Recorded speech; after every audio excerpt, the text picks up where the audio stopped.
Movie का start एक dog family से होता है जिनमें क्यूट सा छोटा सा रेड पपी भी है। कुछ लोग आके उसकी सारी फैमिली को अपने साथ ले जाते हैं पर वो रेड डॉग उन्हें नजर नहीं आता और उसी जगह पे फंस जाता है। सीन्स एमिली नामी बच्ची पे शिफ्ट होते हैं जिसे उसकी क्लास फेलो स्कॉलरशिप पे होने की वजह से गरीब समझते हुए बुली करते रहते हैं। इस सब की वजह से वो बहुत डिस्टर्ब रहती है। एमिली की मॉम को जॉब की वजह से टाउन से बाहर जाना पड़ेगा पर वो एमिली से वादा करती है कि वो उसे एक अच्छी सी बेबी सिटर का इंतजाम करके देंगी, जिस पर एमिली कहती है कि वो अपने अंकल केसी के साथ नहीं रहेगी। वो ऐसा क्यों कहती है ये हमें अगले ही सीन में पता चल जाता है। केसी एक होमलेस और बहुत ही लापरवाह सा इंसान है जिसके लिए एक जॉब ढूंढना भी मुश्किल बना हुआ है। रेड पपी उस जगह से जैसे तैसे करके निकल जाता है और इस इंसानों की दुनिया में अपने लिए न्यू फैमिली तलाश करने लगता है। तभी उसे एक आदमी बहुत प्यार से बात करते हुए अपने साथ ले जाता है। एमिली की मॉम आखिर में फिर केसी को ही एमिली का ख्याल रखने के लिए छोड़ जाती हैं, जिस पर एमिली बहुत अपसेट हो जाती है पर कुछ कहती नहीं। केसी जब एमिली को स्कूल ले जा रहा था तभी उन्हें कार्निवल में होमलेस एनिमल का टेंट मिलता है। एमिली जिद करके वहाँ चली जाती है क्योंकि उसे एनिमल्स बहुत पसंद है। ये टेंट उसी आदमी ब्रिडवेल का है जिसने उस रेड पपी को बचाया था। वो एमिली को सीधा पपी के पास ले जाता है जिसे देख के एमिली बिल्कुल पागल हो जाती है पर केसी उसे पेट रखने से मना करता है क्योंकि उसकी बिल्डिंग में पेट्स रखने की इजाजत नहीं है और एमिली को आखिर में मायूस हुए वापस जाना पड़ता है। स्कूल में एमिली फंड रेजर के लिए कैंप ले जाती है। उसके क्लास फेलोज उसे इस प्रोजेक्ट को इतना सीरियस लेने पर फिर बुली करने लगते हैं। इस बार एमिली की बस हो जाती है और वो रोते हुए वापस घर पहुंचती है जहां वो केसी से कोई भी बात के बगैर रूम में चली जाती है। अभी भी उसका ध्यान उस पपी की तरफ था इसलिए वो नेट पे ब्रिडवेल के बारे में कोई इन्फॉर्मेशन निकालने की कोशिश करती है पर उसे कुछ नहीं मिलता। फिर एकदम उसका स्कूल बैग हिलना शुरू हो जाता है। एमिली को अपने बैग में वो ही रेड पपी मिलता है। अब वो उसके बैग में कैसे आया ये तो वो नहीं जानती थी पर उसे देख के वो खुशी से पागल हो जाती है। फिर वो उसे अपने पास ही रखने का फैसला करती है और उसे क्लिफर्ड का नाम देती है। एमिली जब क्लिफर्ड के लिए कुछ खाने को ढूंढ रही होती है तो वो रूम से निकल के बाहर चला जाता है जहाँ उसे केसी देख लेता है और एमिली पे बहुत गुस्सा होता है। एमिली और क्लिफर्ड की मासूम सी शक्ल देख के केसी पिघल जाता है जिस पर वो क्लिफर्ड को रात घर में रहने की इजाजत दे देता है। एमिली को बुली करने वाली वीडियो वायरल हो जाती है जिसकी वजह से डिसहार्ट हुई एमिली क्लिफर्ड को हक किए रोने लगती है। तभी वो विश करती है कि काश वो और पपी बड़े और स्ट्रॉन्ग हो जाएं ताकि उन्हें कोई हर्ट ना कर सके। इस बात से अनजान कि उसकी ये विश उसे कहां से कहां ले जाएगी। फिर वो ऐसे ही क्लिफर्ड को हक किए सो जाती है। सुबह आंख खुलने पर जो वो देखती है वो उसे हैरान करके रख देता है। क्लिफर्ड अब एक छोटे से पपी की जगह एक जायंट डॉग में बदल चुका है। पहले तो एमिली को लगता है कि ये उसका ड्रीम है पर बहुत ही जल्दी उसे एहसास हो जाता है कि ये सब रियल में हो रहा है। एमिली उसे वहीं रूम में रहने का बोल के केसी से बात करने चली जाती है जो समझता है कि एमिली स्कूल से लेट होने की वजह से उसे उठा रही है। जब एमिली डॉग की बात करती है तो केसी उसे कहता है कि वो डॉग को रख सकती है, बस उन दोनों को एमिली की मॉम के आगे ऐसे एक्ट करना है जैसे केसी को डॉग के बारे में कुछ पता ही नहीं था और वो ऐसा कर भी सकते हैं क्योंकि डॉग बहुत ही छोटा है। ये कहते केसी रूम से निकलता है और सामने डॉग को देख के चीखने लगता है। अब इतना जायंट डॉग देख के तो कोई भी डरेगा। एमिली केसी को काम डाउन करते हुए बताती है कि ये वो ही छोटा सा पपी है जो एक रात में ही इस कदर जायंट डॉग में बदल गया है। केसी अभी सबको हजम कर ही रहा होता है कि एमिली की मॉम की कॉल आ जाती है। केसी उसे झूठ बोल के फोन बंद करता है तो दूसरा मसला यानी इनका लैंडलॉर्ड डिशवॉशर ठीक करने पहुंच जाता है। एमिली और केसी कोशिश तो बहुत करते हैं पर उसे रोक नहीं पाते हैं इसलिए क्लिफर्ड को केसी के रूम में छुपा देते हैं। डिशवॉशर का पाइप एमिली के रूम में होने की वजह से लैंडलॉर्ड वहाँ जाने लगता है तो केसी उसे रोक के खुद अंदर जाता है जहाँ क्लिफर्ड उसका बुरा हाल करने लगता है जो कि बहुत ही फनी सीन था। लेकिन सब इतना आसान थोड़ी हो सकता है। क्लिफर्ड इनकी बहुत कोशिश के बाद भी रूम से बाहर आ जाता है। अब लगता तो ऐसा ही है कि ये लोग पकड़े जाएंगे पर जैसे किस्मत इनके हक में थी इसलिए लैंडलॉर्ड को कुछ पता नहीं चलता। लैंडलॉर्ड के जाते ही केसी तो बस ये चाहता था कि किसी तरह ब्रिडवेल को ढूंढ के क्लिफर्ड को वापस उसे दे दिया जाए पर एमिली को क्लिफर्ड से जैसे प्यार हो गया हो, वो उसे खोना नहीं चाहती थी। उसे लगता है कि क्लिफर्ड बीमार है इसलिए एक रात में इतना बड़ा हो गया। वो केसी से रिक्वेस्ट करती है कि क्लिफर्ड को डॉक्टर के पास ले चले। अब केसी बेचारा एमिली की मायूस शक्ल देख के हमेशा चुप कर जाता था। दोनों सबकी नजरों से बचते हुए क्लिफर्ड को डॉक्टर के पास जाने के लिए निकल जाते हैं। केसी की वैन के पास पहुँच के उन्हें एमिली का फ्रेंड ओवेन मिलता है जो क्लिफर्ड को देख के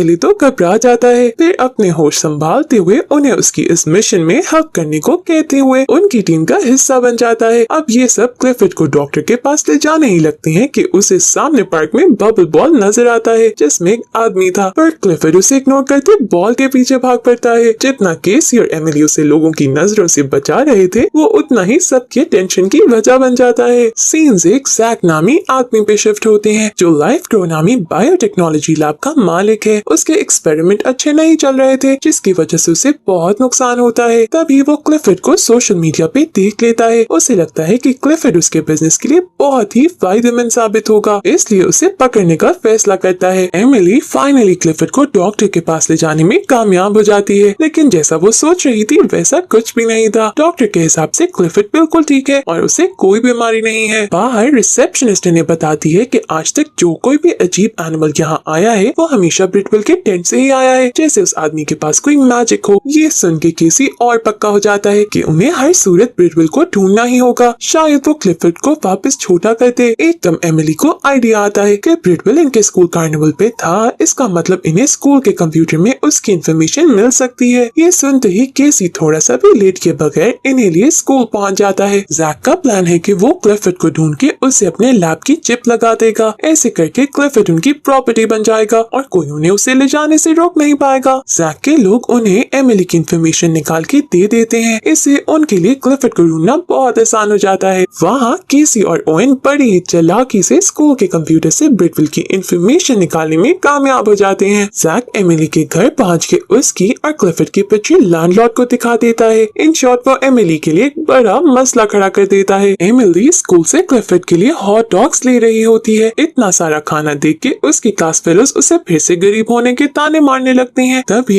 एमिली से केचप उनमें से एक की शर्ट पे गिर जाती है। वहाँ क्लिफर्ड खुद ही वैन से निकल के स्कूल कैंटीन में पहुँच जाता है। उसकी वजह से एमिली सबकी नजरों में अच्छी बन जाती है। ये देख के उस लड़की को और गुस्सा आ जाता है, पर अब एमिली चुप नहीं रहती और उसे इंसल्ट कर देती है। फिर क्लिफर्ड उसे अपनी बड़ी सी टंग से लिक करके और एम्बैरेस कर देता है। इस तरह एमिली और क्लिफर्ड एक दूसरे की स्ट्रेंथ बनते एक दूसरे को प्रोटेक्ट करते हैं। अब एक मसला तो खत्म हो जाता है, पर दूसरा पहले से तैयार इन लोगों का इंतजार कर रहा था। लैंडलॉर्ड ने इनके घर को सील कर दिया, जिसकी वजह से ये अंदर जाके लैपटॉप तक नहीं ले सकते थे। केसी और एमिली अपनी इस मुश्किल का हल सोचने में लगे थे, जबकि ओवेन क्लिफर्ड को पानी पिला रहा था। तभी एकदम क्लिफर्ड को एक आदमी की जान खतरे में होने की आवाज आती है। वो सोचे समझे बगैर वहाँ पहुँच के उस आदमी को मरने से बचा के सबकी नजरों में हीरो बन जाता है। क्लिफर्ड की इस एक्ट की वजह से वो आदमी ओवेन को अपना लैपटॉप यूज करने देते हैं। केसी एमिली को बताता है कि एमिली की मॉम ने केसी के लिए बहुत कुर्बानियां दी हैं, पर उसके बदले केसी हमेशा उनके लिए परेशानियों की वजह बना है। अब वो ना तो एमिली का ख्याल सही से रख पा रहा है और उसकी वजह से उनका घर भी चला गया। ये सुन के एमिली काफी इमोशनल हो जाती है और कहती है कि इस सब में उसकी कोई गलती नहीं। उतनी देर में ओवेन ब्रिटविल की इन्फॉर्मेशन निकाल के पहुंच जाता है कि वो कल किसी हॉस्पिटल में जा रहा है जहाँ ये लोग उसे मिल सकते हैं, पर जैसा मैंने पहले कहा इनकी किस्मत में खुशी लिखी ही नहीं है। अब ब्रिटविल की इन्फॉर्मेशन तो मिल गई, लेकिन जैक क्लिफर्ड को पकड़ने वहाँ पहुँच जाता है, जो केसी और एमिली को डिस्ट्रैक्ट कर रहा होता है ताकि उसका आदमी क्लिफर्ड को चिप लगा सके। केसी तो पैसे लेके क्लिफर्ड को देने को तैयार भी हो जाता है, पर एमिली को जैक पे शक हो जाता है कि वो सही इंसान नहीं है। एमिली के उसे कन्फ्रंट करते ही वो अपने असली रंग भी दिखा देता है, जिस पर एमिली क्लिफर्ड को वहाँ से भागने का कहती है, पर इतनी देर में जैक का आदमी उसे चिप लगा चुका था। एमिली के नेबर्स भी क्लिफर्ड को बचाने में हेल्प करते हैं। इस तरह एमिली और ओवेन उसे वैन तक ले जाते हैं, जबकि केसी बाकी लोगों के साथ मिलकर जैक के गार्ड से फाइट करने लगता है। ये सब गार्ड्स को बहुत ही फनी पर टफ फाइट देते हैं। वहाँ एमिली मजीद केसी का वेट करती तो क्लिफर्ड खतरे में पड़ सकता था, इसलिए वो छोटी सी बच्ची खुद ही वैन ड्राइव करने लगती है। ओवेन और एमिली बहुत मुश्किल से ही सही पर गार्ड से बचते ओवेन के घर की पार्किंग में पहुँच के छुप जाते हैं। केसी जब इनके पास ओवेन के घर पहुँचता है तो इन्हें एमिली की मॉम की कॉल आ जाती है। अब केसी फिर से झूठ बोलते हुए उन्हें टाल रहा होता है कि उसी दौरान में क्लिफर्ड ओवेन के छोटे से पपी को खा जाता है। सब बहुत डर जाते हैं कि क्लिफर्ड ने ये क्या हरकत की है, लेकिन क्लिफर्ड कोई विलन तो है नहीं, इसलिए एकदम उसे अपने मुंह से निकाल देता है, जैसे उसे वो पपी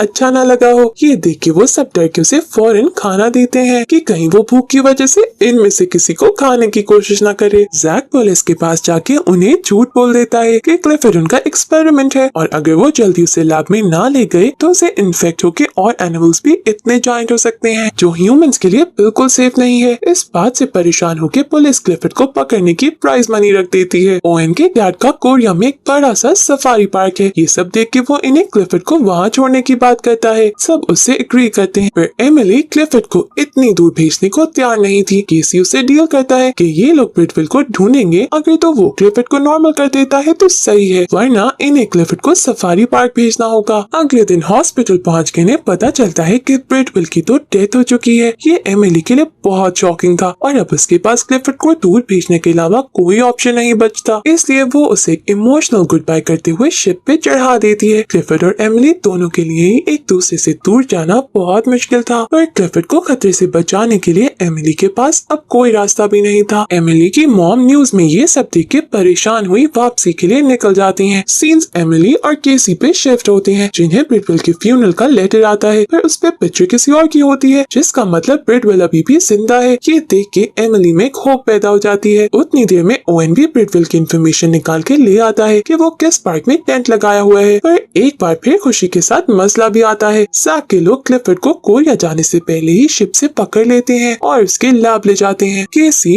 एमिली, ओवेन और एमिली के सारे नेबर्स क्लिफर्ड को बचाने जाने का फैसला करते हैं। लैब पहुंच के आधे लोग जैक और उसकी टीम को डिस्ट्रैक्ट करते हैं, जबकि बाकी अंदर क्लिफर्ड को ढूंढने चले जाते हैं, पर इस सब में वो गलती से सब एनिमल्स को फ्री करके वहाँ एक हसल मचा देते हैं। अब इन्हें क्लिफर्ड तो मिल जाता है, पर इतने लोगों में से उसे निकाल के ले जाना इनके लिए कुछ मुश्किल था। ये देख के एमिली क्लिफर्ड के ऊपर बैठती है और क्लिफर्ड तेजी से भागते उसे सबके बीच से उड़ाता ले जाता है। केसी मीडिया पे जाके जैक की सारी सच्चाई खोल के रख देता है, जबकि एमिली और क्लिफर्ड पुलिस और जैक के आदमियों से बचते हुए बहुत ही स्टाइल में ब्रिटविल के टेंट तक पहुंच जाते हैं। एमिली ब्रिटविल से मिलकर उसे क्लिफर्ड को वापस छोटा करने को कहती है, पर ब्रिटविल उसे बताता है कि ये उसने नहीं बल्कि एमिली के प्यार ने किया है, वो इसमें कुछ नहीं कर सकता। एमिली को खुद ही सबको हैंडल करके क्लिफर्ड को बचाना होगा। ये सुन के एमिली सबको समझाती है कि क्लिफर्ड हार्मलेस है और अलग होने में कोई बुराई नहीं है, क्योंकि जो लोग सबसे अलग होते हैं वो ही कुछ न्यू करने की हिम्मत रखते हैं। एमिली की इमोशनल स्पीच सबको चुप करवा देती है, पर जैक कोई मसला डाले बगैर सुकून से कैसे बैठ सकता था। वो पुलिस को क्लिफर्ड में चिप डिटेक्ट करने को कहता है, लेकिन उस बेचारे को याद ही नहीं था कि ये तो मूवी का एंड है, तो सब एमिली के हक में ही होगा। अब ये कैसे हुआ कोई नहीं जानता, फिर क्लिफर्ड में से चिप नहीं निकलती और पुलिस उसे एमिली का डॉग बना देते हैं। इस तरह एमिली एक छोटी सी बच्ची होते हुए भी वर्ल्ड में एक बड़ा चेंज लाने में कामयाब हो जाती है। उसकी इस हिम्मत की वजह से वो और क्लिफर्ड हमेशा के लिए एक दूसरे के साथी बन जाते हैं और इसी के साथ मूवी की हैप्पी एंडिंग हो जाती है। इस मूवी की मदद से राइटर हमें ये लेसन दे रहा है कि किसी को भी खुद से